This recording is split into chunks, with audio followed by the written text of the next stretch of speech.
പിന്നെ പുതിയ ഒരെണ്ണം വന്നിട്ടുണ്ട്. ഇതാ ஆண்டவனே இதுவரை செய்ததில் എന്തെങ്കിലും തപ്പിരുന്നാൽ മന്നിച്ച് കരുണை കാട്ടി എങ്ങളെ കടസി വരെ കാപ്പാത്തപ്പാ. അപ്പൊ ഞാൻ വിശാഖിനോട് പറഞ്ഞിരുന്നു എന്റെ ഇൻസ്പിറേഷൻ ലാസ്റ്റ് വീക്ക് നോക്കിയപ്പം പൃഥ്വിരാജ് സുകുമാരനാണ് എന്റെ ഇൻസ്പിറേഷൻ. ഞാൻ പുള്ളി ഇറങ്ങി തിരിച്ച് കണ്ടില്ലേ ഒരു പടത്തിന് എങ്ങനെയൊക്കെ പ്രൊമോട്ട് ചെയ്യാന്ന്.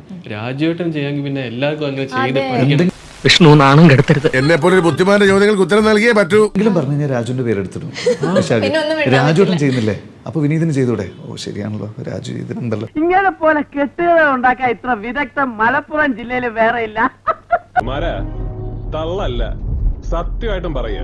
അപ്പൊ നമുക്ക് വരേണ്ടി വരും. ഞാൻ പറയും കുറച്ച് മതി. നിക്ക് ഏത് റൂട്ടിലേക്കാ വണ്ടി തിരിക്കണേന്ന് എനിക്കിപ്പോ മനസ്സിലായി.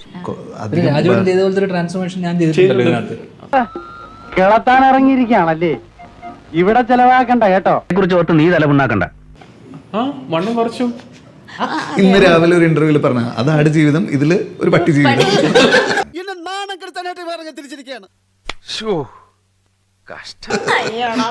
ധ്യാനം പറഞ്ഞ